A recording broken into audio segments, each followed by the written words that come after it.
नमस्कार दोस्तों, राउज आईएएस के डीएनएस हिंदी में आपका स्वागत है।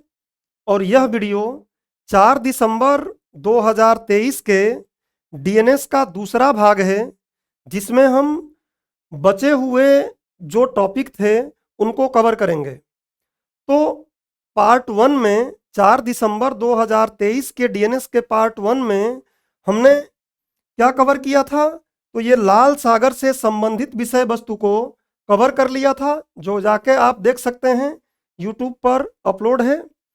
और बाकी जो ये दो न्यूज थे, एक तो था कोडेक्स एलिमेंटेरियस आयोग से संबंधित खबर, और दूसरा मुख्य परीक्षा के लिए चक्रवात से संबंधित विषय वस्तु, जिसका हम समग्र अध्ययन करेंगे इस खंड में।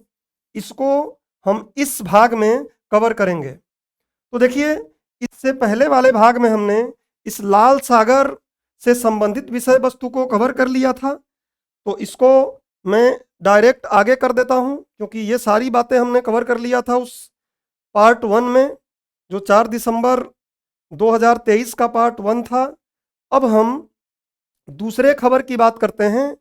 और दूसरा खबर कहाँ से लिया गया है? तो ये दैनिक जागरण जो अखबार है, उसके पेज नंबर 11 पर एक खबर आई है, उससे लिया गया है। क्या खबर थी? तो देखिए, खबर थी कि संयुक्त राष्ट्र के महत्वपूर्ण निकाय, संयुक्त राष्ट्र संघ का एक महत्वपूर्ण निकाय है। उस निकाय का नाम अभी हम देखेंगे आगे। निकाय का नाम क्या है? तो अभी हमने न्यूज में भी देखा, निकाय का नाम है कोडेक्स एलिमेंटेरियस कमीशन। तो संयुक्त राष्ट्र का ये एक निकाय है, अनुषंगी निकाय है, और इस निकाय के कार्यकारी समिति में भारत को सदस्य चुना गया है, और इसलिए ये खबर महत्वपूर्ण है। संदर्भ में और क्या बातें इसमें थी, थोड़ा देख लीजिए कि भारत को संयुक्त राष्ट्र के अंतर्राष्ट्रीय खाद्य सुरक्षा और गुणवत्ता मानक निर्धारण निकाय कोडेक्स एलिमेंटेरियस कमीशन की कार्यकारी समिति का सदस्य चुना गया। तो ये खबर था, इसलिए हमें इसमें क्या पढ़ना है? तो हम इस निकाय के बारे में पढ़ लेंगे कि कोडेक्स एलिमेंटेरियस कमीशन है क्या, कोडेक्स एलिमेंटेरियस आयोग है क्या, इसके बारे में देखेंगे। देखिए, ऐसे प्रश्न पूछे जाते रहे हैं। 2015 में एक प्रश्न पूछा गया था एग्रीमेंट ऑन एग्रीकल्चर से संबंधित निकाय के बारे में, और उसमें खाद्य और कृषि संगठन, जिसको हम FAO बोलते हैं, खाद्य और कृषि संगठन। और आज की जो ये निकाय है, इसको भी बनाने वाले संस्थान कौन से हैं? तो एक खाद्य एवं कृषि संगठन FAO है, और दूसरा कौन है? WHO है। ये दोनों मिलकर ही एलिमेंटेरियस आयोग की स्थापना किए थे। संगठन से संबंधित प्रश्न पूछे जाते हैं यूपीएससी के प्रारंभिक परीक्षा में, इसलिए इस खबर को हमने लिया है।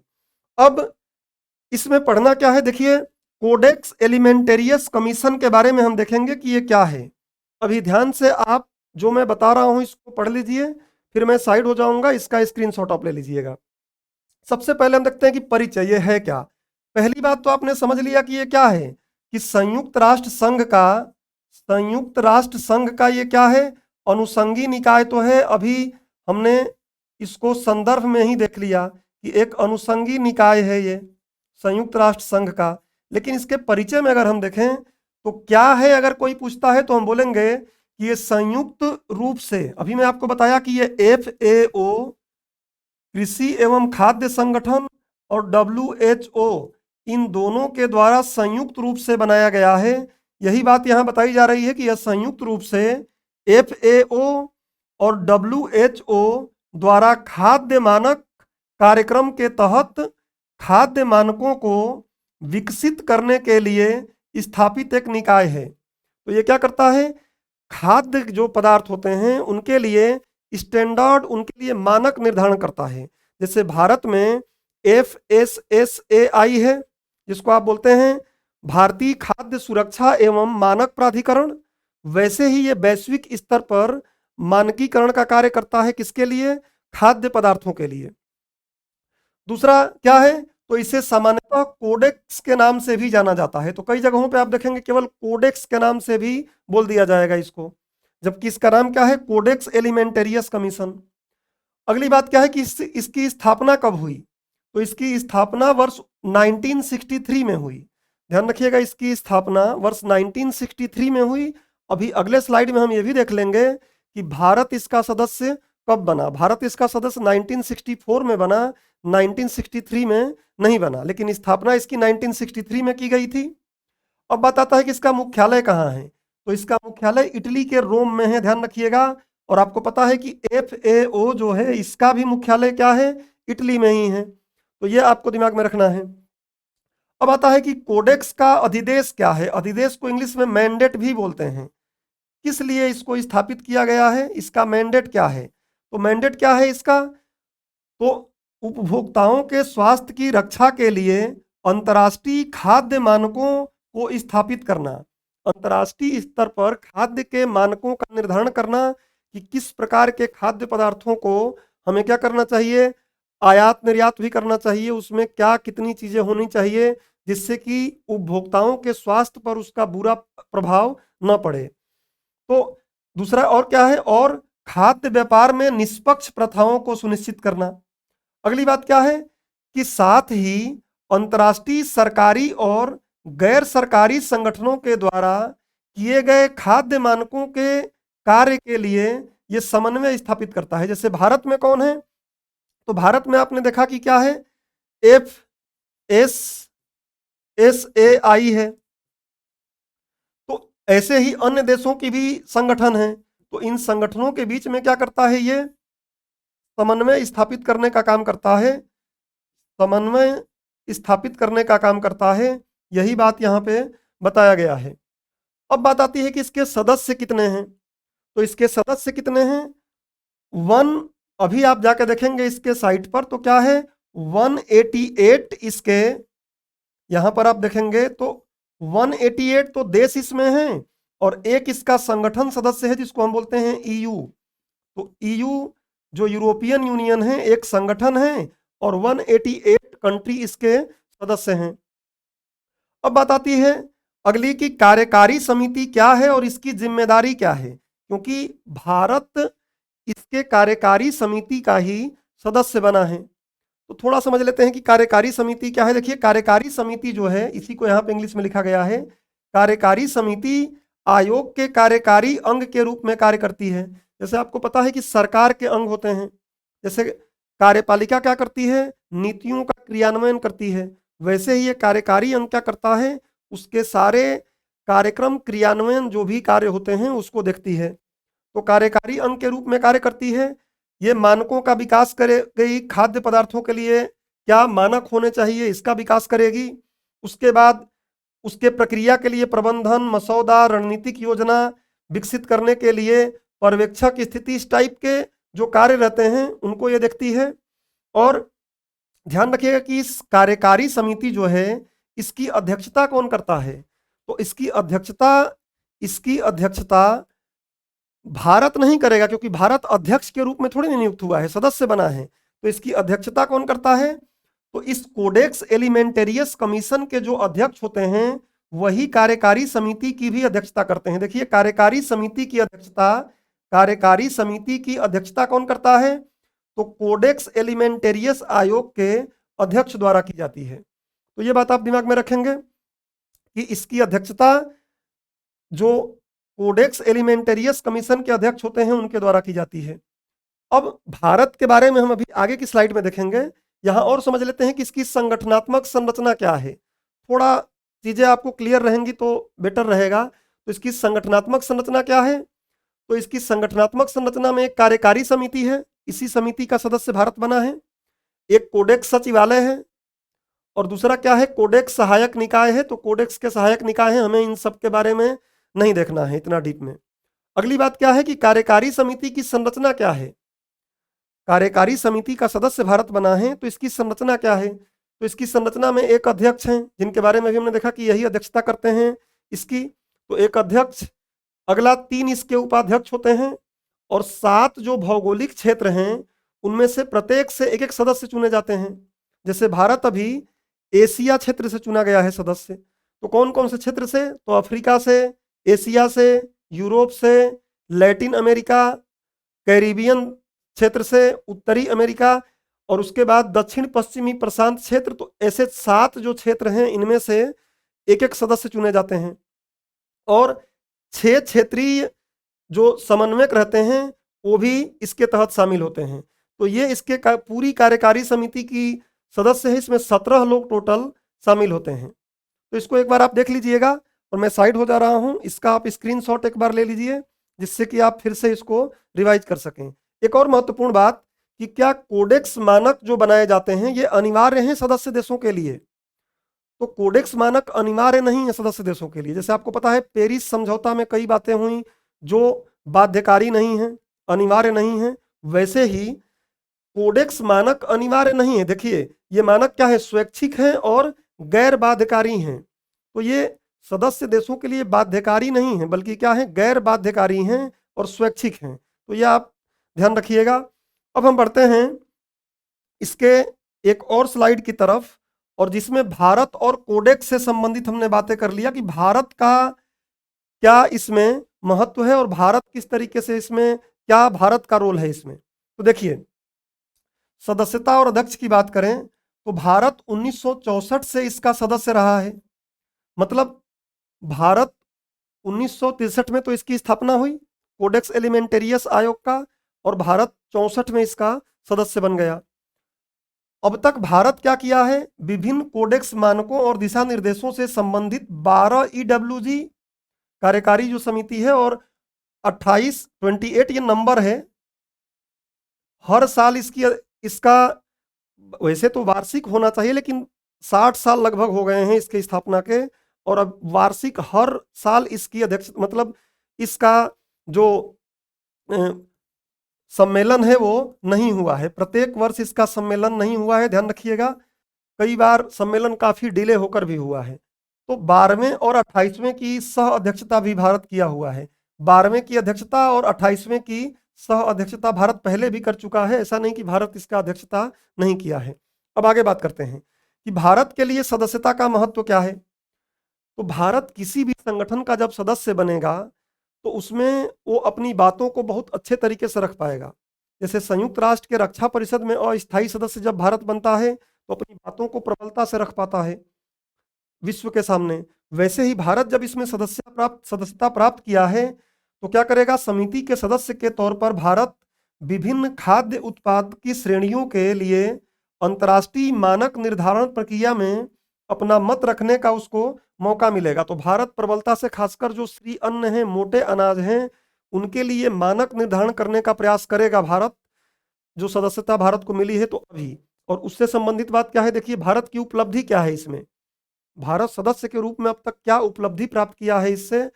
तो मोटे अनाज के लिए मानक स्थापित करने के भारत के प्रस्ताव को आयोग द्वारा स्वीकार कर लिया गया है कि मोटे अनाजों के लिए भी हम क्या करेंगे, कोडेक्स मानक का निर्धारण करेंगे।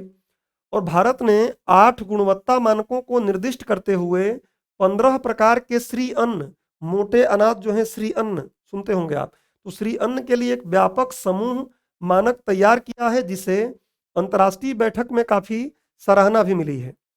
और अगली बात क्या है कि कोडेक्स के पास जो वर्तमान में कोडेक्स एलिमेंटेरियस आयोग है उसके पास वर्तमान में ज्वार और बाजरे के लिए मानक भी बना हुआ है। तो ये ध्यान रख सकते हैं आप फैक्ट के तौर पर कि ज्वार और बाजरे के लिए मानक कोडेक्स एलिमेंटेरियस आयोग द्वारा निर्मित किए गए हैं अभी। और भारत की अभी जो सदस्यता मिली इसमें भारत और भी प्रयास करेगा तो और भी ऐसे मोटे अनाज और बाकी ऐसी चीज़ों के लिए कोडेक्स मानक बनेगा जिससे कि भारत को अपनी चीज़ों को निर्यात करने में प्लस वैश्विक पहचान दिलाने में काफ़ी सराहना मिलेगी, काफ़ी सहायता मिलेगी। अब इतनी बातें अगर आप समझ गए हैं तो इसका भी एक स्क्रीनशॉट ले लीजिए और इससे संबंधित एक अभ्यास प्रश्न है, इस अभ्यास प्रश्न को करने का प्रयास करिएगा। जो हम पढ़े हैं उससे आराम से ये प्रश्न हो जाएगा और इतनी बातें अगर आप जानते हैं तो प्रारंभिक परीक्षा के प्रश्न को आप कर पाएंगे। सारी महत्वपूर्ण बातें हमने यहाँ इससे संबंधित कवर कर लिया। अब आ जाते हैं हम लोग अगली खबर पर और ये खबर अत्यंत महत्वपूर्ण खबर है जो द हिंदू के पेज नंबर 1 पर आई है और दैनिक जागरण के पेज नंबर 7 पर आई है और अन्य भी अखबारों पर इसका जिक्र किया गया है। लेकिन हमने दो जगह से इसको लगाया और ये खबर है क्या, तो चक्रवात के बारे में है। चक्रवाती तूफान आपको पता है कि मिचोंग नाम का चक्रवाती तूफान हमारे पूर्वी तट पर आ रहा है, बंगाल की खाड़ी में उत्पन्न हुआ है। और ये मिचोंग नाम कौन दिया है, तो म्यांमार। तो कई बार तो मन में प्रश्न आता है कि आखिर में इसका नामकरण कैसे होता है, मिचोंग इसका नाम कैसे रहा, और ये नाम दिया है कौन, म्यांमार ने दिया है। तो इसको हम समझेंगे कि नाम किसने दिया है, और पहले भाग में इस बात को मैंने समझाया भी है कि क्या क्या पढ़ेंगे। तो ये चक्रवात जो आया है, इस चक्रवात के बारे में हम पढ़ेंगे कि चक्रवात क्या होते हैं, चक्रवात के प्रकार क्या है। चक्रवात के प्रकारों को समझने के बाद हम चक्रवात का नामकरण, चक्रवातों का भारत पर क्या प्रभाव पड़ता है, और चक्रवातों की कलर कोडिंग से संबंधित प्रश्न पूछा गया है उनको भी देखेंगे। तो चलिए हम देखते हैं सबसे पहले कि हमारे पाठ्यक्रम के किस पेपर, देखिए पेपर 2 में आएगा, क्योंकि पहला पेपर निबंध का होता है, तो पेपर 2 होता है सामान्य अध्ययन 1 का, जिसको हम GS1 भी अक्सर बोलते हैं। तो इस GS1 में आप देखेंगे चक्रवात स्पष्टतः लिखा गया है, तो इसलिए और ये महत्वपूर्ण हो जाता है। तो इस जो हमारा पाठ्यक्रम है उसके पेपर 2 के सामान्य अध्ययन 1 के इस खंड में हमारा चक्रवात नाम का टॉपिक दिया हुआ है। अब बात आती है कि इससे संबंधित प्रश्न, चक्रवात से संबंधित प्रश्न प्रारंभिक परीक्षा में भी पूछे गए हैं और मुख्य परीक्षा में भी पूछे गए हैं। तो प्रारंभिक परीक्षा के प्रश्नों को मैंने यहाँ नहीं लगाया है, मुख्य परीक्षा के 2 प्रश्न मैंने यहाँ लगाया। एक 2014 में आया है 10 अंक का, और एक आया है 2022 में, आप देख सकते हैं ये भी 10 अंक का। तो विगत वर्ष में आप देखते हैं कि इससे प्रश्न पूछा जाता है। अब बात आती है कि इसको किस तरीके से हम कवर करें। तो मिचोंग चक्रवात के बारे में सबसे पहले संदर्भ देख लेते हैं, और फिर इसको समग्र रूप से हम पढ़ने का प्रयास करेंगे, जिससे कि आपको पूरा कंसेप्ट समझ में आ जाए, मतलब एक पूरा टॉपिक आपको समझ में आ जाए कि चक्रवात से जुड़ा हुआ टॉपिक आपका तैयार हो जाए। देखिए सबसे पहले तो संदर्भ क्या है, तो संदर्भ तो आप अभी समझ ही गए हैं कि बंगाल की खाड़ी के दक्षिण पश्चिम क्षेत्र के ऊपर चक्रवाती तूफान मिचोंग क्या करेगा, 5 दिसंबर की दोपहर के दौरान एक गंभीर चक्रवाती तूफान के रूप में नेल्लौर और मछलीपट्टनम के बीच दक्षिणी आंध्र प्रदेश तट को पार करने की संभावना है, जिसको हम लैंडफॉल भी बोलते हैं। क्योंकि उष्णकटिबंधीय चक्रवात हम देखेंगे कि जलीय जो क्षेत्र होता है उस पर उत्पन्न होता है, और वहाँ बहुत ही उसको फ्यूल मिलता है, ईंधन हम देखेंगे पानी। और उसके बाद जब वो जिस तट पर, मतलब स्थल पर जहां आता है पहली बार, तो हम बोलते हैं कि लैंडफॉल इसका हुआ है, और जैसे ही स्थल पे आता है तो धीरे धीरे ये खत्म हो जाता है। तो ये आंध्र के तट पर इसको पार करने की संभावना है। अभी आप देखेंगे तमिलनाडु में रेड अलर्ट भी घोषित किया गया है इसके बारे में। तो जिसकी अधिकतम गति क्या रहेगी, 90 से 100 किलोमीटर से लेकर 110 किलोमीटर प्रति घंटे की स्पीड से इसमें हवाएं चल सकती हैं। तो ये काफी हानिकारक हो सकता है, हालांकि इससे भी तेज हवाओं वाले उष्णकटिबंधीय चक्रवात आते रहे हैं और बनते हैं। तो ये तो संदर्भ है। मिचोंग नाम दिया है म्यांमार ने, नामकरण भी हम देखेंगे आगे। अब बात आता है कि चक्रवात क्या है। हम चक्रवात को पूरा डिटेल में पढ़ते हैं, स्टैटिक और करंट दोनों को मिलाकर। तो चक्रवात की परिभाषा देख लेते हैं कि इसकी परिभाषा क्या है। देखिए चक्रवात का मतलब क्या होता है, चक्करदार हवाएं, चक्करदार हवाएं। चक्रवात का मतलब होता है चक्करदार हवाएं, और चक्करदार हवाएं आप समझ सकते हैं कि हवाएं ऐसे चक्कर काटते हुए चल रही हैं, हवाएं ऐसे चक्कर काटते हुए चल रही हैं, इसलिए इसको हम क्या बोल रहे हैं, चक्रदार या चक्करदार हवाएं। आगे मैंने पूरा, देखिए यहाँ पे क्या है, ये चक्कर काटते हुए सांप की कुंडली की भांति। तो हम देखेंगे अभी मैप को। अब परिभाषा देखिए कि ये क्या है। सबसे पहले तो ये समझ लीजिए, इसको इंग्लिश में बोलते हैं चक्रवात को साइक्लोन। इसको इंग्लिश में क्या बोलते हैं, साइक्लोन। और साइक्लोन शब्द जो है ग्रीक भाषा के शब्द साइक्लोस से लिया गया है। साइक्लोन शब्द ग्रीक भाषा के शब्द साइक्लोस से लिया गया है, जिसका अर्थ होता है सांप के कुंडल। और इसलिए आप इसमें देख सकते हैं कि ये सांप के कुंडल की भांति, जैसे सांप कुंडल मारकर ऐसे बैठता है वैसा ही दिख रहा है, इसलिए साइक्लोस शब्द का मतलब होता है सांप के कुंडल हिंदी में। और इसका साइक्लोन नाम किसने दिया है, तो हेनरी पेडिंगटन द्वारा दिया गया है। क्यों दिया गया था, क्योंकि बंगाल की खाड़ी और अरब सागर में उष्णकटिबंधीय तूफान समुद्र के कुंडलित सांपों की तरह दिखाई देते हैं, और इसलिए हेनरी पेडिंगटन द्वारा इसे साइक्लोन नाम दिया गया है, ग्रीक शब्द साइक्लोस का संदर्भ लेते हुए। अब बात करते हैं कि साइक्लोन है क्या। तो ये पवनों का एक ऐसा चक्र है, अब समझ गए हैं कि चक्र है ये, अभी आगे हम देखेंगे कैसे चक्करदार ये हो जाता है।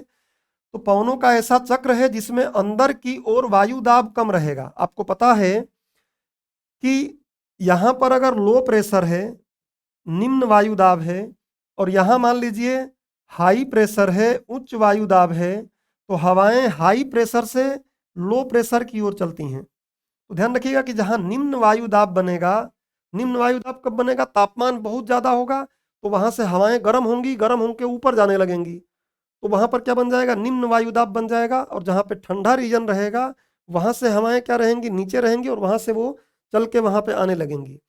तो लो प्रेशर, ये लो प्रेशर ही ये बनता है, इसलिए बोल रहा है कि इसके अंदर की ओर जैसे साइक्लोन अगर बन रहा है ऐसे, तो जो ये अंदर वाला हिस्सा है यहाँ पे क्या रहेगा, लो प्रेशर, जो बाहर वाला हिस्सा रहेगा यहाँ क्या रहेगा, हाई प्रेशर। ध्यान रखिएगा, उच्च वायु दाब। तो जिसके अंदर की ओर वायु दाब कम और बाहर की ओर वायु दाब अधिक होता है। तो सिंपल सी बात कि पवनों का एक ऐसा चक्र जिसके आंतरिक भाग में निम्न वायु दाब और बाहरी भाग में क्या रहता है, उच्च वायु दाब होता है, उसको हम चक्रवात कहते हैं। यह वृत्ताकार हो सकता है, अंडाकार हो सकता है, या फिर हम देखेंगे जो शीतोष्ण वाले होते हैं वो वी आकार के भी होते हैं। तो उसको समझेंगे आगे हम कैसे। पृथ्वी के घूर्णन के कारण यह उत्तरी गोलार्ध में घड़ी की सुइयों के विपरीत दिशा में तथा दक्षिणी गोलार्ध में घड़ी की सुई की दिशा में ही चलते हैं। अब ये कैसे चलते हैं, थोड़ा सा हम एक पेज लेकर समझ लेते हैं। देखिए क्या होगा कि आप एक नियम समझे होंगे, फेरल का नियम, फेरेल का नियम। और फेरेल का नियम समझने से पहले मैं आपको एक चीज बता दूं, और वो क्या है, तो कोरियोलिस फोर्स, कोरियोलिस कोरियोलिस बल, कोरियोलिस बल। देखिए पृथ्वी हमारी जो है वो क्या कर रही है, पश्चिम से पूरब की तरफ अपने अक्ष पे घूम रही है। पश्चिम से पूर्व की तरफ कहाँ घूम रही है, अपने अक्ष पर घूम रही है। तो पृथ्वी के अपने अक्ष पर घूमने के कारण, पृथ्वी के अपने अक्ष पर घूमने के कारण जो भी गतिशील वस्तुएं होती हैं, पृथ्वी के सतह पर या सतह के ऊपर जो गतिशील वस्तुएं होती हैं, उन गतिशील वस्तुओं पर एक बल कार्य करता है, और उस बल को हम क्या बोलते हैं, कोरियोलिस बल। ध्यान रखिएगा, गतिशील वस्तुओं पर ही ये कार्य करेगा, स्थिर वस्तुओं पर काम नहीं करता है। तो गतिशील वस्तुओं पर एक बल लगता है, और सच कहें तो ये बल क्या होता है, आभासी बल होता है। और उत्पन्न क्यों होता है, पृथ्वी के अपने अक्ष पर घूमने के कारण। तो ये आभासी एक बल होता है, जिस बल को हम क्या बोलते हैं, कोरियोलिस बल। और ये कोरियोलिस बल क्या करता है, जो भी गतिशील वस्तुएं रहती हैं उनके डायरेक्शन को बदलने का प्रयास करता है। ध्यान रखिएगा कि अगर किसी पवन की गति अगर दिशा ये है तो इसके दिशा को बदलने का ये प्रयास करेगा। कैसे करेगा हम देखेंगे। इसके दिशा को बदलने का प्रयास करता है, इसके परिमाण को बदलने का प्रयास नहीं करेगा। मान लीजिए इस पवन की गति 60 किलोमीटर पर आवर है, तो इसके इस परिमाण को ये नहीं बदलता है, केवल दिशा को ही बदलता है। इसी बल को हम बोलते हैं कोरियोलिस बल, जो जन्म लेता है पृथ्वी के अपने अक्ष पर घूर्णन के कारण। अब अगर ये बात आप समझ गए कि ये गतिशील, तो पवन भी क्या है, गतिशील है, हवाएं भी गतिशील हैं, तो इनके भी दिशा को बदलने का काम करेगा ये। अब हम समझते हैं कि हमारी पृथ्वी जो है उसमें एक तो उत्तरी गोलार्ध है, एक तो उत्तरी गोलार्ध है, और दूसरी क्या है, दक्षिणी गोलार्ध है, दक्षिणी गोलार्ध है। तो यहां हमको समझना है कि उत्तरी गोलार्ध में हवाओं की दिशा को कैसे बदलेगा कोरियोलिस बल, और दक्षिणी गोलार्ध में हवाओं की दिशा को कैसे बदलेगा कोरियोलिस बल। तो इसके लिए एक विद्वान है, फेरल, इन्होंने नाम दिया है।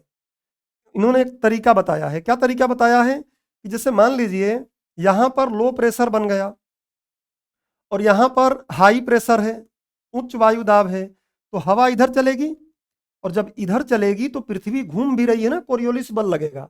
तो उन्होंने बोला कि जहां से हवा चल रही है, मान लीजिए कोई व्यक्ति यहां ऐसे खड़ा हो जाए, मैं अगर मान लीजिए ऐसे खड़ा हो जाता हूं, तो उन्होंने बोला कि उत्तरी गोलार्ध में क्या होगा, हवाएं दाईं ओर विचलित होती हैं। किसके कारण? कोरियोलिस बल के कारण। तो यहां खड़ा होकर कोई देखेगा तो उसका दाईं तरफ कौन रहेगा? ये वाला रहेगा। तो ऐसे दाईं तरफ ये विचलित हो जाएगी। दक्षिणी गोलार्ध में उन्होंने क्या बताया कि अगर मान लीजिए ये लो प्रेशर है और यहाँ पे हाई प्रेशर है, तो यहाँ पे हवाएं ऐसे चलेंगी। तो उन्होंने बोला कि जब यहाँ पर अगर कोई हवा जिधर चल रही है उधर ही मुख करके कोई अपने मुंह को, फेस को इधर करके खड़ा हो जाए, तो हवाओं का विचलन कोरियोलिस बल के कारण किधर होगा? तो उन्होंने बताया कि ये होगा बाएं तरफ। तो देख सकते हैं कि इधर जाएंगे आप तो ये वाला हैंड उधर बाएं तरफ जाएगा, और ऊपर वाले के लिए जो ये किया हूं इसके लिए दाएं तरफ, देखिए दाईं तरफ गया है, राइट हैंड की तरफ, ये दिमाग में रखिएगा। तो इस दिशा में ये क्या होता है? विचलित होता है। अब अगर घड़ी यहाँ लगा लिया जाए तो घड़ी ये है 12, 12 के बाद आप देखेंगे यहाँ पे 1 बजेगा, 2 बजेगा, ऐसे चलेगा। यहाँ घड़ी लगा लीजिए तो ये है 12, यहाँ 1 2 ऐसे जाएगा, इधर 11 है, इधर 10 है। तो ये ऐसे में घूम रहा है, ये ऐसे घूम रहा है। इसका मतलब इसको हम बोलेंगे कि ये वामावर्त घूम रहा है। उत्तरी गोलार्ध में कैसे घूमती हैं हवाएं? वामावर्त दिशा में। यही वो बोला, ये घड़ी की सुई के विपरीत दिशा में। और यहाँ पे देखिए क्या हो रहा है, 12 से 1 पे जा रहा है, इस डायरेक्शन में जा रहा है। इसका मतलब कि ये किधर चल रहा है? दक्षिणावर्त। यहाँ पर ये हवाएं कैसे घूमेंगी? दक्षिणावर्त, दक्षिणी गोलार्ध में। और इधर उत्तरी गोलार्ध में कैसे घूमेंगी? वामावर्त, घड़ी की सुई के विपरीत दिशा में। यहाँ पे घड़ी के सुई के ही दिशा में। तो उम्मीद करता हूं कि ये कोरियोलिस बल और कोरियोलिस बल के प्रभाव को समझने के लिए आपको फेरल का नियम समझ में आ गया होगा कि उत्तरी गोलार्ध में हवा जिधर चल रही है उधर मुंह करके खड़े हो जाओ तो विचलन उनका दाएं हाथ की तरफ होगा। और दक्षिणी गोलार्ध में अगर हम देखेंगे तो जिधर हवा चल रही है उधर मुंह करके खड़े हो जाओ तो विचलन बाएं हाथ की तरफ होगा। ये ध्यान रखिएगा। और इसलिए यहाँ पर क्या हो जाएगा? दक्षिणावर्त, और यहाँ हो जाएगा वामावर्त। तो उम्मीद करता हूँ कि ये कंसेप्ट आप समझ गए होंगे। चाहे तो स्क्रीनशॉट ले लीजिए इसका। फिर हम चलते हैं यहाँ पर। यही बात बोला है कि पृथ्वी के घूर्णन के कारण, मतलब कोरियोलिस बल के कारण, उत्तरी गोलार्ध में घड़ी की सुई के विपरीत दिशा में, मतलब वामावर्त, और दक्षिणी गोलार्ध में घड़ी की सुइयों की दिशा में ये चक्रवात चलते हैं, जो मैंने आपको समझा दिया। अब बात आती है कि चक्रवात के कितने प्रकार हैं। तो चक्रवात के बनने के आधार पर इसके मुख्यतः 2 प्रकार हैं। एक प्रकार है शीतोष्ण कटिबंधीय चक्रवात और दूसरा क्या है? उष्ण कटिबंधीय चक्रवात, टेम्परेट साइक्लोन और ट्रॉपिकल साइक्लोन। तो हम दोनों को समझेंगे। हालांकि जो मिचोंग है वो कौन सा है? उष्ण कटिबंधीय है, क्योंकि हमारे बंगाल की खाड़ी, कुल मिला के हिंद महासागर वाले क्षेत्र में क्या बनते हैं? बंगाल की खाड़ी चाहे अरब सागर में आप देखेंगे तो क्या बनता है? उष्ण कटिबंधीय वाले बनते हैं। क्यों? वो भी हम देखेंगे। अभी देखते हैं क्या है। अब पहले मैं आपको यहाँ ये समझा दूं फिर से एक बार यहाँ पेज लेकर, कि ये आपको पता होगा कि ये हमारा अगर विषुवत रेखा है, ये अगर विषुवत रेखा है, मेरा प्रयास ये है कि आपको एक एक बात समझ में आ जाए। विषुवत रेखा है तो यहाँ से आपको पता है कि 23.5 डिग्री, 23.5 डिग्री दोनों तरफ लेंगे, 23.5 डिग्री, 23.5 डिग्री। तो इस क्षेत्र को हम बोलते हैं कि उष्णकटिबंधीय क्षेत्र है, उष्णकटिबंध है। उसके बाद ये 66.5 दोनों तरफ ले लीजिए, ये 66.5 ले लीजिए। तो ये वाला क्षेत्र और इधर ये वाला क्षेत्र क्या कहलाता है? इसको हम बोलते हैं शीतोष्ण कटिबंध। क्या बोलते हैं? शीतोष्ण कटिबंध। और ये वाला जो क्षेत्र है यहाँ पे उत्तरी ध्रुव, ये उत्तरी ध्रुव, और यहाँ पे ये दक्षिणी ध्रुव है। ये वाला क्षेत्र जो है इधर दोनों तरफ, इसको हम बोलते हैं शीत कटिबंध, शीत कटिबंध। इतनी बात आप दिमाग में रखिए। अब यहाँ एक महत्वपूर्ण बात ये दिमाग में रख लेना है कि अब मैं इसको ऐसे बना रहा हूँ कि ये विषुवत रेखा है, इधर 30 डिग्री, इधर 30 डिग्री में ले लिया, 30 डिग्री यहाँ नॉर्थ और 30 डिग्री इधर साउथ। तो ये वाला क्षेत्र जो है, ये वाला क्षेत्र, इसमें कौन सा चक्रवात उत्पन्न होता है? तो इसमें उत्पन्न होता है उष्ण कटिबंध वाला। इसमें उत्पन्न होगा उष्ण कटिबंध, जो मिचोंग है, उष्ण कटिबंधीय, उष्ण कटिबंधीय चक्रवात, उष्ण कटिबंधीय चक्रवात इसमें उत्पन्न होगा। और इसके बाद जो यहाँ पर 66 ऊपर ले लीजिए और यहाँ से 66.5 ऊपर ले लीजिए, तो ये वाले इलाके में मैं थोड़ा पेन बदल के दिखा दूं तो आपको ज़्यादा क्लियर समझ में आ जाएगा। देखिए, यहाँ मैं वाइट पेन ले लेता हूँ फिर बताता हूँ। ये वाला जो एरिया है ये, और ये वाला जो एरिया है, इसमें कौन से बनते हैं? शीतोष्ण बनते हैं। इसमें कौन से बनेंगे? शीतोष्ण वाले बनेंगे। मतलब इस एरिया में शीतोष्ण बनेगा उष्ण कटिबंध से दूर इधर, और इधर भी उष्ण कटिबंध से दूर ये वाले एरिया में क्या बनेगा? शीतोष्ण बनेगा। तो ये आपको दिमाग में रखना है। अब हम आगे बात करेंगे तो आपको क्लियर कट समझ में आएगा कि क्या है। देखिए, ये तो मैप हो गया। अभी हम देखेंगे कि कैसे बना है, ये सारा मैप अभी समझाऊंगा मैं आपको। अब बात करते हैं शीतोष्ण कटिबंधीय चक्रवात के बारे में। देखिए, शीतोष्ण कटिबंधीय चक्रवात को अगर हम समझें तो सबसे पहले बात आती है कि किन अक्षांशों पर ये उत्पन्न होता है। तो ये बात आप समझ गए हैं, किन अक्षांशों पर उत्पन्न होगा? तो ये उष्ण कटिबंध से दूर, कहाँ? शीतोष्ण कटिबंध में। तो बोल रहा है कि ये चक्रवात उष्ण कटिबंधीय क्षेत्र से दूर एवं मध्य तथा उच्च अक्षांशीय क्षेत्रों में विकसित होते हैं। अभी जो मैंने आपको पीछे दिखाया कि किस एरिया में बनेगा वो, तो इस एरिया में बनेगा। ये वाला एरिया जो व्हाइट वाला दिख रहा है इसमें बनेगा, शीतोष्ण वाला। अब बात यह आती है कि निर्माण या जनन कैसे होता है, आखिर में किस प्रकार से ये बनते हैं। तो इसके बनने की प्रक्रिया को एक बार समझ लीजिए थोड़ा सा कि कैसे बनता है। देखिए, इसके बनने का तरीका क्या है कि ये वाताग्र से बनते हैं। किससे बनते हैं? वाताग्र से। इसको हम बोलते हैं क्या? Air front. एयर फ्रंट बोलते हैं इंग्लिश में, वाताग्र से बनता है। वाताग्र क्या होते हैं समझिए। अगर मान लीजिए कि इधर यहाँ पर शीत वायु है, ठंडी हवा है, और इधर क्या है? कोष्ण बोलते हैं या उष्ण बोलते हैं, जो आपको अच्छा लगे। कोष्ण या उष्ण वायु है, गर्म हवा है, सिंपल सी बात। तो ये ठंडी हवा वायु राशि जो है, एयर मास है यहाँ पे, और ये क्या है? गर्म वायु राशि है। दोनों आपस में जब आते हैं तो मिलेंगे नहीं, ध्यान रखिएगा। दोनों आसानी से आपस में मिलते नहीं हैं, बल्कि जब ये आते हैं तो ये जो बाउंड्री लाइन दिख रही है ना, तो ये फ्रंट का काम करता है। अब ये होगा क्या कि जो ठंडी राशियां हैं, ध्यान रखिए कि ठंडी राशियां जो हैं, ये ठंडी हवा जो है ये क्या करेगी? ठंडी हवा इस फ्रंट को ऐसे दबाएगी। तो इसको हम बोलते हैं कि ये क्या है? शीत शीत वाताग्र है। इसको हम बोलते हैं कि ये क्या है?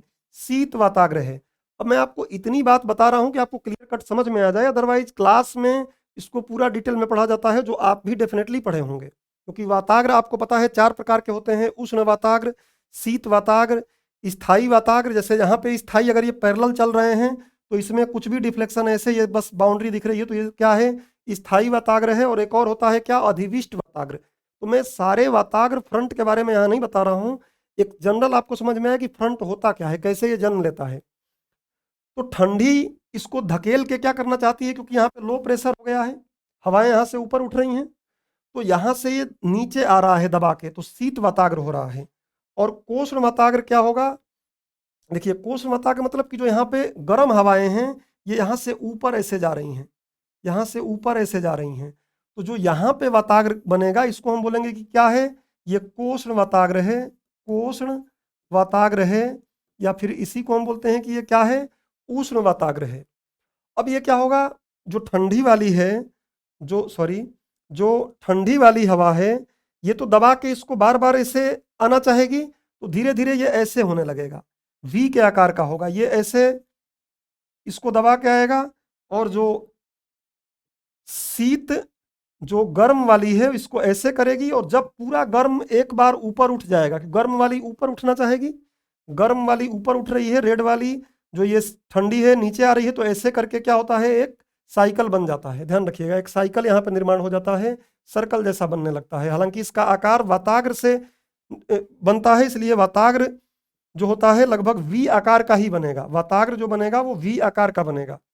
तो इसी को हम बोलते हैं वाताग्र। इस वाताग्र के सहारे ही शीतोष्ण जो चक्रवात होते हैं उनका जन्म होता है। आप समझ गए होंगे, इस वाताग्र के थ्रू, इसी जो ये राशि है, जो ये लाइन फ्रंट है, इसी फ्रंट के माध्यम से इनका जनन होता है।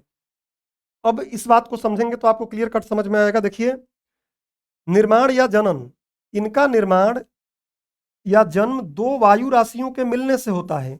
दो वायु राशियों के मिलने से तो होगा, लेकिन एक ठंडी होनी चाहिए और एक गर्म होनी चाहिए, एक शीत होनी चाहिए और एक उष्ण होनी चाहिए। दोनों अलग अलग प्रकार की वायु राशि होनी चाहिए। आप वायु राशि एयर मासेस के बारे में भी पढ़े होंगे कि एयर मासेस क्या होते हैं। एक जैसे तापमान वाले वायु का एक बड़ा सा हिस्सा जो है उसको हम क्या बोलते हैं, एयर मास बोलते हैं। तो शीत और गर्म के कारण आपस में मिलने से होता है, क्योंकि दोनों वायु राशियों के मिलने से वाताग्र बनता है, फ्रंट बनता है, अभी बताया। और इस फ्रंट के माध्यम से ही वाताग्र के कारण ही चक्रवातों का निर्माण होता है। अब बात है कि इस शीतोष्ण कटिबंधीय चक्रवात के प्रकार हैं क्या? तो इसके तीन प्रकार होते हैं। एक तो यह है कि गतिक चक्रवात, जो मतलब मेन चक्रवात यहाँ पे बन रहा है, ये क्या होगा, जो भी आपने देखा कि इससे क्या होगा, जो भी मॉइस्चर रहेगा वो ऊपर उठेगा, कंडेंस होगा, और खासकर यहाँ उष्ण वाताग्र और शीत वाताग्र के जगह पे अच्छी खासी बारिश होती है इससे। तो यहाँ पे यही बात कहा जा रहा है कि जब शुरू में जो ये मेन बन रहा है, इसी को हम बोलते हैं क्या, कि ये गतिक चक्रवात है। यही वास्तव में मुख्य शीतोष्ण चक्रवात होता है। तापीय चक्रवात क्या होता है? तो ये ताप के कारण बनता है, शीतोष्ण क्षेत्रों में ही ताप के कारण बनता है। देखिए बोला ना, गर्मियों के मौसम में शीतोष्ण क्षेत्र में महाद्वीपों के ऊपर निम्न वायु दाब के कारण बनता है। अभी हम उष्ण कटिबंध वाले में इस चीज को और देखेंगे। इसको इंसोलेशन साइक्लोन भी बोलते हैं। और गौण या उप चक्रवात क्या होता है? तो ये जो मेन चक्रवात है ना, इन्हीं के पीछे पीछे चलता है। जैसे मान लीजिए एक चक्रवात यहाँ बना हुआ है, तो इसी के पीछे एक और छोटा सा ऐसा ही चक्रवात बन गया है, और जो इसके पीछे पीछे चल रहा है थोड़ी थोड़ी हल्की बारिश करते हुए, तो इसको हम बोलते हैं कि ये उप चक्रवात है या सब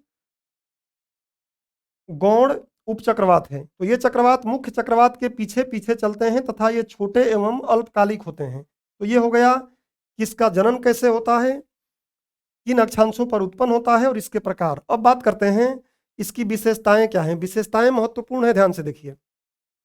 इनके केंद्र में निम्न वायुदाब होता है। अभी आप समझ गए हैं कि शुरू में हमने चक्रवात की परिभाषा ही पढ़ा कि केंद्र में निम्न वायुदाब होगा और बाहर उच्च वायुदाब होगा।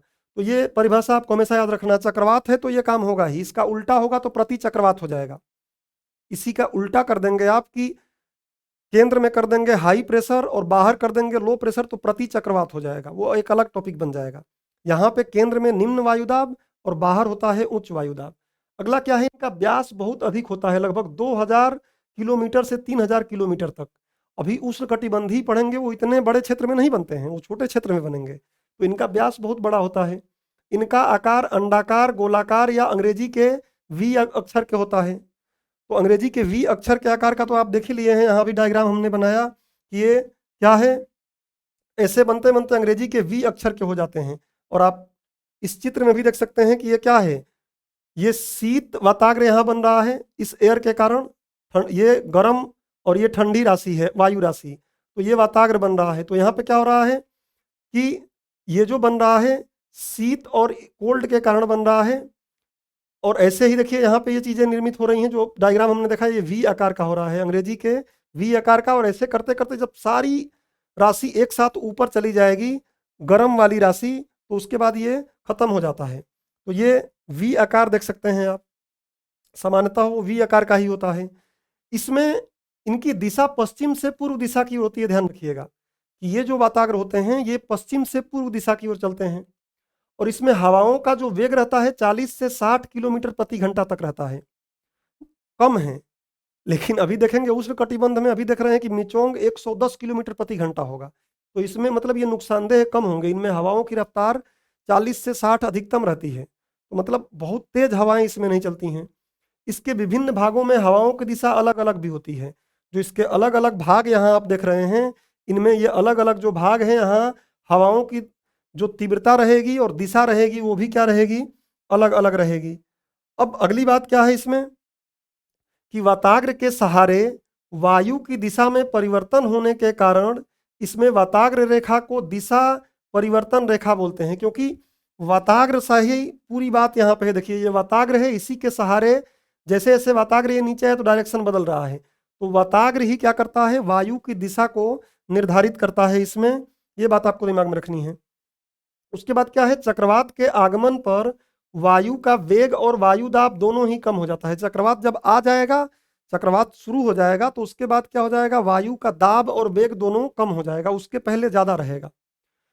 इनसे हल्की वर्षा फुहार के रूप में होती है तथा कभी कभी तेज बौछार भी पड़ती है, मतलब बहुत तेज बारिश इससे नहीं होती है। जबकि उष्ण कटिबंध में देखेंगे बहुत तेज बारिश भी होगी, बहुत तेज हवा भी चलेगी, तो बहुत नुकसान होता है इससे। इससे नुकसान कम होता है, होता ही नहीं है मान लीजिए नुकसान। उष्ण वाताग्र प्रदेश एवं शीत वाताग्र प्रदेश में तेज वर्षा होती है। शुरू में ही मैं बताया आपको कि जहाँ शीत वाताग्र बनेगा और उष्ण वाताग्र बनेगा वहाँ थोड़ी तेज वर्षा होगी। इन वाताग्रों के कारण सूर्य एवं चंद्रमा के चारों ओर एक प्रभा मंडल हेलो बन जाता है। हेलो मतलब क्या होता है, आप देखेंगे कई देवताओं के पीछे एक आभा मंडल बना के रखते हैं, तो वैसे ही सूर्य और चंद्रमा अगर जो भी रहेंगे वो एक आभा मंडल की तरह चमक पैदा होती है उसमें। तो ये इसकी विशेषताएं हैं। अब महत्वपूर्ण बात है कि मानव पर इसका क्या प्रभाव पड़ रहा है। तो ये चक्रवात ज़्यादा विनाशकारी नहीं होते हैं, क्योंकि बहुत तेज वर्षा नहीं होती है, बहुत तेज हवा नहीं होता है, इसलिए विनाशकारी नहीं होते हैं ये चक्रवात लंबे समय तक किसी क्षेत्र में हल्की वर्षा करने में सक्षम होते हैं, बहुत बड़े क्षेत्र में डेवलप होते हैं ये।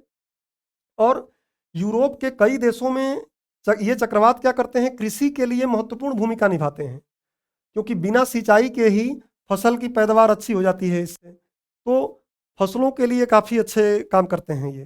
तो ये इसका मानव जीवन पर प्रभाव है, विनाशकारी प्रभाव इनसे नहीं है। आप इसका चाहें तो एक स्क्रीनशॉट ले लीजिए, हम आगे बढ़ते हैं। अब देखिए हम बात करते हैं किसकी, उष्णकटिबंधीय चक्रवात जो मिचोंग है इसके बारे में। इसके जनन की प्रक्रिया क्या है, इसके जनन की प्रक्रिया को अगर हम देखें तो देखिए इसमें ताप का सारा डिफरेंस। पहली बात क्या है कि इसके लिए समुद्र का होना जरूरी है, समुद्री क्षेत्र पर ही बनेंगे, समुद्री या पानी का क्षेत्र होना चाहिए। और पानी का तापमान कितना हो जाना चाहिए, समुद्र का तापमान 27 डिग्री सेल्सियस से ज़्यादा, अभी मैं आगे आपको दिखाऊंगा। तो जब तापमान ज़्यादा हो जाएगा तो वहाँ पे क्या बनेगा, लो प्रेशर बन जाएगा। बाकी क्षेत्रों में हाई प्रेशर रहेगा तो वहाँ से हवाएं आएंगी। दूसरी चीज़, कोरियोलिस बल अगर रहेगा तभी हवाएं की दिशा क्या होगा, बदलेगा। कोरियोलिस बल के कारण ही हवाओं की दिशा बदलेगा। और ख़ास बात यह है कि जो ये भूमध्य ये विषुवत रेखा है, विषुवत रेखा से लगभग 8 डिग्री नॉर्थ में और विषुवत रेखा से लगभग 8 डिग्री साउथ में कोरियोलिस बल काम ही नहीं करता है। कोरियोलिस बल काम ही नहीं करता है, मतलब कि 0 डिग्री से 8 डिग्री नॉर्थ और 0 से 8 डिग्री साउथ में तो ये जन्म लेगा ही नहीं, क्योंकि कोरियोलिस बल रहेगा तभी तो वो घूमेंगे, तो घूम ही नहीं पाएंगे ये। कई बार इसको 8 डिग्री पे, 8 डिग्री के जगह पे लोग 5 डिग्री सेल्सियस लिखते हैं, वो भी चलेगा।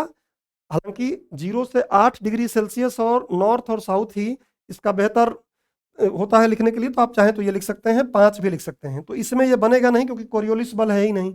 तो तापमान का कम होना चाहिए, कोरियोलिस बल की उपस्थिति होनी चाहिए, उसके साथ साथ जलीय क्षेत्र होना चाहिए। मैं आपको बता दिया, जलीय क्षेत्र में ऐसा होना चाहिए कि ये वाष्प का उड़ने के लिए यहाँ पे ऊपर, समुद्र के ऊपर कोई ऐसा एयर मास नहीं होना चाहिए जो ऊपर अपसरण ना होने दे हवाओं को, ये भी एक कंडीशन है। तो ये हम देखेंगे, मतलब कुल मिला के लो टेम्परेचर के कारण ये निर्मित होता है। अभी इतनी बात समझिए, बाकी विशेषताएं देखते हैं। देखिए सबसे पहले तो समझ लीजिए कि उष्णकटिबंधीय चक्रवात के उत्पन्न होने के लिए आवश्यक परिस्थिति क्या है। तो विस्तृत समुद्र तल होना चाहिए जहां तापमान 27 डिग्री सेल्सियस से अधिक हो। क्या है अभी हम समझते हैं। कोरियोलिस बल की उपस्थिति समझ गए आप, इसी कारण 8 डिग्री नॉर्थ 8 डिग्री साउथ के बीच में ये उत्पन्न नहीं होंगे। ऊर्ध्वाधर पवनों की गति में अंतर होना चाहिए, जो ऊपर पवन, क्योंकि टेम्परेचर हाई होगा तो पवनें ऊपर उठेंगी, तो ऊपर उठती हुई पवनों के तापमान में बहुत ज़्यादा अंतर नहीं होना चाहिए, न्यून अंतर होना चाहिए। कमजोर निम्न वायुदाब क्षेत्र जो है, निम्न वायुदाब क्षेत्र होना चाहिए। और उसके साथ साथ चक्रवाती परिसंचरण का होना जरूरी है, जिससे कि जो वाष्प के रूप में परिसंचरण है ऊपर से नीचे ऐसे एक साइकिल निर्मित होने लगे। और उसके बाद क्या है, समुद्री जल तंत्र के ऊपर अपसरण भी होना जरूरी है, जो मैं आपको बताया कि जो जल है उसका अपसरण वायु के माध्यम से होने लगे। तो ये कंडीशंस जरूरी हैं इसके उत्पन्न होने के लिए। अब अगर ये बात आप समझ गए हैं तो हम थोड़ा समझते हैं कि उष्णकटिबंधीय चक्रवात क्या है। तो आप समझ गए कि निम्न वायुदाब के केंद्र होते हैं, और यही उधर भी हो रहा था शीतोष्ण में भी। तो ये निम्न वायुदाब के केंद्र होते हैं। इसमें उत्तरी गोलार्ध में हवाएं घड़ी की सुई के विपरीत दिशा में, वही वामावर्त, नॉर्थ में कैसे चलेंगी, वामावर्त, और साउथ में कैसे चलेंगी, दक्षिणावर्त, ऐसे हवाएं घूमेंगी। साउथ में दक्षिणावर्त और नॉर्थ में वामावर्त। क्यों? फेरेल के नियम से हमने देखा, कोरियोलिस बल के प्रभाव के कारण। दक्षिणी गोलार्ध में घड़ी की सुई की दिशा में घूमती हैं। किन अक्षांशों पर उत्पन्न होता है? पहले ही आपने देख लिया कि 30 डिग्री नॉर्थ और 30 डिग्री साउथ के बीच में जो उष्णकटिबंधीय क्षेत्र है उसी में ये उत्पन्न होते हैं। उत्पत्ति या जनन कैसे होता है? तो इनका जनन वाताग्र के कारण नहीं होता है, वायु राशियों के कारण नहीं होगा अलग अलग, वो तो शीतोष्ण वाले होते हैं। यहाँ पे क्या होगा? ये तापी कारणों से जन्म लेते हैं, जो अभी मैंने आपको बताया कि निम्न प्रेशर बनना जरूरी है और वो भी समुद्र में। अन्य इसके नाम क्या हैं? तो इसके नाम और भी कुछ हैं, आप इसको फैक्ट के तौर पे तैयार कर सकते हैं, और मैं एक मैप लगाया हूं वहां भी देख लीजिएगा। कुछ नाम क्या है इसके? बांग्लादेश और भारत में इसे चक्रवात बोलते हैं, पूर्वी चीन और फिलीपीन में इसको टाइफून बोलते हैं, उसके बाद ऑस्ट्रेलिया में इसको विली विली बोलते हैं, फिर आप कैरिबियाई द्वीप में देखेंगे तो इसको क्या बोलते हैं? हम हरिकेन बोलते हैं, कई जगहों पे टाइफून बोलते हैं। तो ये इसके अलग अलग नाम हैं, वो आप देख लीजिएगा। और इसके लिए मैंने यहाँ एक मैप लगाया है, उस मैप को आप देख लीजिएगा। यहाँ पे नाम दिए हुए हैं कि हरिकेन, उसके बाद आप देख सकते हैं जो भी इनके नाम दिए गए होंगे यहाँ पे टाइफून। तो ये नाम आप जरूर एक बार देख लीजिएगा, और भी आपके पास स्टैटिक चीज़ें जो होंगी उनसे तैयार कर लीजिएगा। तो अब देखिए यहाँ पे क्या है, अन्य नाम हो गया। अब बात आ रही है कि विशेषताएं इसकी क्या है। तो इनका व्यास कम होता है, देखिए उसका 2000 से 3000 तक था, इसका व्यास 200 से 600 किलोमीटर तक हो सकता है, या इसके बीच में होगा। कई जगहों पे 50 से 350 किलोमीटर भी लिखा होता है, कितने व्यास में ये सर्कल बना के चलेंगे। इन चक्रवातों में पवन का वेग बहुत अधिक होता है, 400 किलोमीटर प्रति घंटा तक हो सकता है। समझ लीजिए कितना तेज हवाएं इसमें हो सकती हैं, जो पूरे बिल्डिंग को बर्बाद कर सकती हैं, पेड़ पौधों को उखाड़ सकती हैं, हमारी अवसंरचनाओं को पूरी बर्बाद कर सकती हैं। इनका केंद्र में वायु दाब कम रहेगा, ये तो आप कई बार सुन लिए। और कम वायु भार वाले इस केंद्र को चक्रवाती आंख बोलते हैं। जो एकदम लो प्रेशर वाला ये एरिया है ना, और ये हाई प्रेशर वाले एरिया हैं, ये समदाब वायु रेखाएं होती हैं। समदाब, जो एक ही दाब पर वायु रेखाएं चल रही हैं उसको हम समदाब वायु रेखाएं बोलते हैं। तो ये अंदर जो है ना, ये लो प्रेशर वाला, इसको आंख बोलते हैं कि चक्रवात की आंख है, और ये शांत क्षेत्र होता है। देखिए आंख वाले क्षेत्र में जो साफ रहता है ये मौसम के दृष्टि से, और इस स्थिति में परंतु कुछ घंटों के लिए ही ऐसी स्थिति रहती है साफ इसमें। पुनः दूसरा भाग अगर यहाँ पे आगे बढ़ गया, दूसरा भाग आया तो यहाँ पे वर्षा होगी। तो वही बोल रहा है कि पुनः दूसरे भाग के आने से वर्षा और हवा शुरू हो जाती है। इस चक्रवात की ऊंचाई क्षोभ मंडल की ऊंचाई तक जा सकती है। समताप वाले जो हमने पढ़ा ये तो क्षोभ मंडल तक जाता है, और जो शीतोष्ण पढ़ा वो और भी ऊपर जा सकता है, वो और भी ऊपर बनता है, क्योंकि ये तो नीचे से बनता है, वो और ऊपर ही बनता है, ये ध्यान रखिएगा। शीतोष्ण चक्रवात की अपेक्षा ये कम क्षेत्र को प्रभावित करते हैं, मतलब इनका व्यास कम होता है। छोटे क्षेत्र को प्रभावित करते हैं, वो काफी बड़े क्षेत्र को प्रभावित कर सकते हैं शीतोष्ण वाले जो वाताग्र से बनते हैं। तो ये इसकी कुछ विशेषताएं हैं, इसको दिमाग में रखिएगा। इसका आप एक स्क्रीनशॉट ले लीजिए। हमने जनन की प्रक्रिया इसका देख ही लिया कि कैसे जनन होता है। अब बात करते हैं कि उष्ण कटिबंधीय चक्रवातों का नामकरण कैसे होता है। और उससे पहले आपके मन में ये प्रश्न आएगा, क्या प्रश्न आएगा कि इनका मानव जीवन पर क्या प्रभाव होता है। देखिए लिखा है ना कि मानव जीवन पर प्रभाव, तो इनका मानव जीवन पर विभिन्न प्रकार से प्रभाव पड़ता है और विनाशकारी प्रभाव पड़ता है। तो हम देखेंगे कि विनाशकारी प्रभाव कैसे है।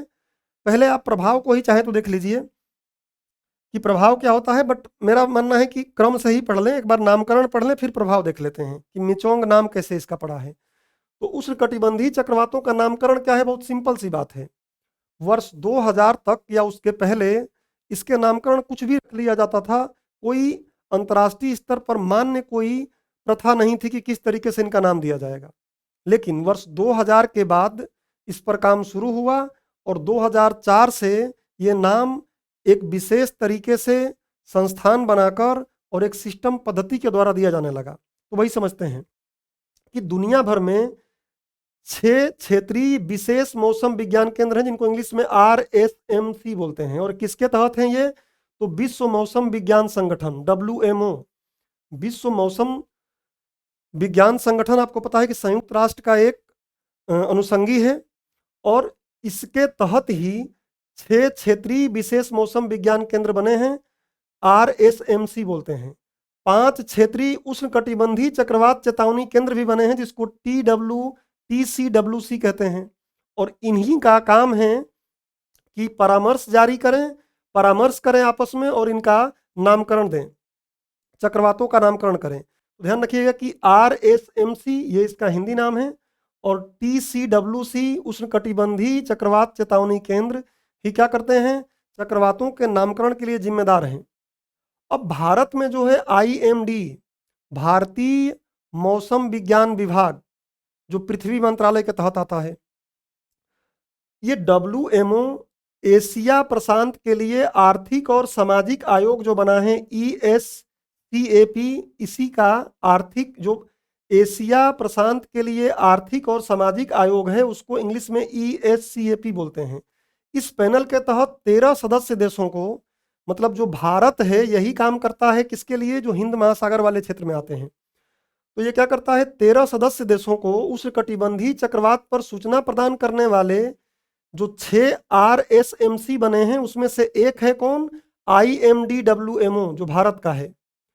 इस पैनल में Bangladesh, Bharat, Iran, Maldives, Myanmar, Oman, Pakistan, Qatar, Saudi Arab, Sri Lanka, Thailand, संयुक्त अरब अमीरात और यमन शामिल है। ये 13 देश शामिल हैं। जो ये RSMC नई दिल्ली है, ये RSMC क्षेत्रीय विशेष मौसम विज्ञान केंद्र नई दिल्ली, ये बंगाल की खाड़ी और अरब सागर सहित उत्तर हिंद महासागर जो है उस पर विकसित होने वाले उष्णकटिबंधीय चक्रवातों का नाम देने के लिए जिम्मेदार है। विभिन्न महासागर बेसिन जो होते हैं, द्रोणियों पर बनने वाले उष्णकटिबंधीय चक्रवातों को संबंधित RSMC और TCWC द्वारा नामित किया जाता है, जो पहले आपको मैं बता दिया। अब वर्ष 2000 में प्रयास किया गया कि एक नया तरीका बनाया जाए, तो उष्णकटिबंधीय चक्रवातों पर WMO ESCAP ऊपर लिखा गया है, ये देख लीजिएगा आप। ये एशिया प्रशांत के लिए आर्थिक और सामाजिक आयोग। पैनल ने उष्णकटिबंधीय चक्रवातों को नाम देने के लिए सिद्धांत के रूप में सहमति व्यक्त की। 2004 से ये शुरू हुआ और इसमें उस समय 8 देश थे हिंद महासागर के लिए। भारत था, मालदीव था, Myanmar, Oman, Pakistan, Sri Lanka, Thailand, ये 8 थे और ये 8 नाम देते थे। उन्हीं नामों में से नाम रखा जाता था, क्योंकि देशों का नाम का जो देश हैं इनका नाम वर्णमाला के आधार पर, अल्फाबेटिकल आधार पर ABC इसके नाम पर रखा जाता है।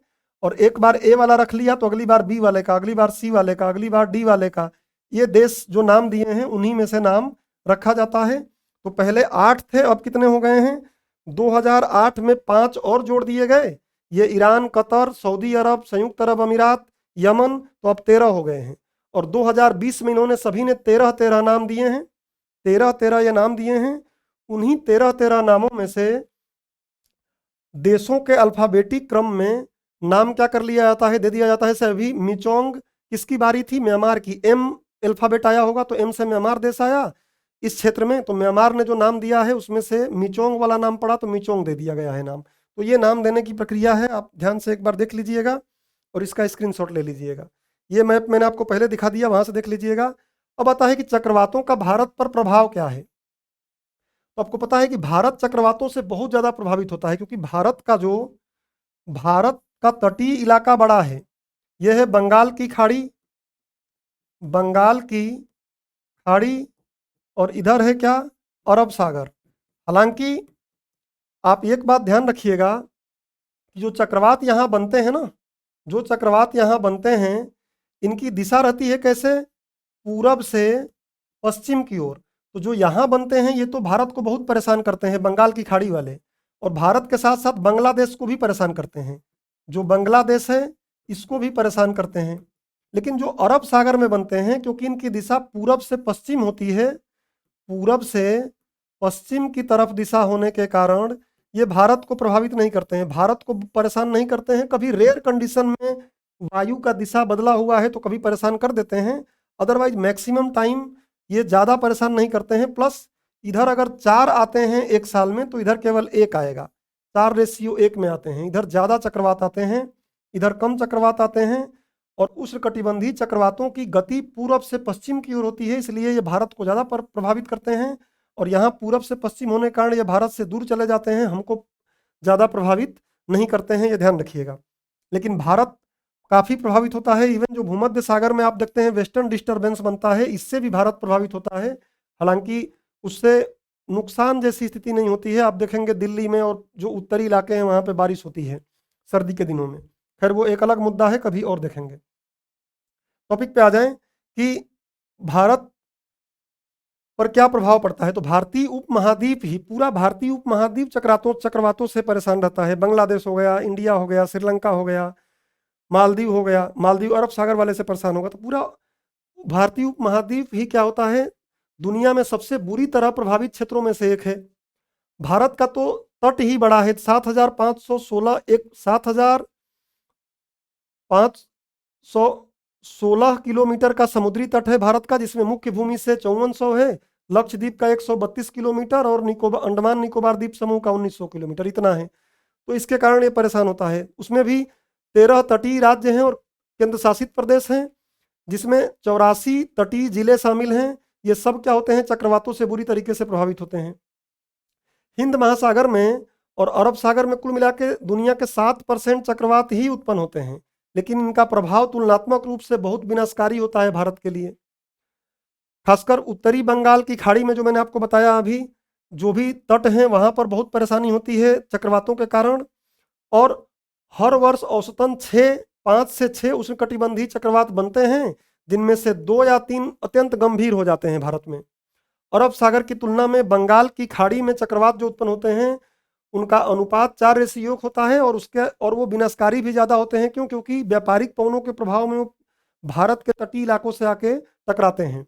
तो ये बात है। तूफान और मूसलाधार बारिश के कारण, क्योंकि इसमें बहुत तेज हवाएं होती हैं और बारिश भी बहुत तेज होती है, क्योंकि समुद्र का जो जल है वही उसके ईंधन का काम करता है, तो वाष्पीकरण से बहुत तेज बारिश होती है। तो निचले तटीय इलाके बाढ़ के कारण भर जाते हैं, बहुत मुश्किल हो जाता है, डूब जाते हैं, बहुत से लोग मरते हैं। तो और तूफान के कारण आप देखेंगे बहुत कुछ अवसंरचनाएं हमारी नष्ट हो जाती हैं। तो तूफान और मूसलाधार बारिश के कारण उत्तरी हिंद महासागर में विशेष रूप से लैंडफॉल के दौरान आपदा की संभावना रहती है। लैंडफॉल क्या?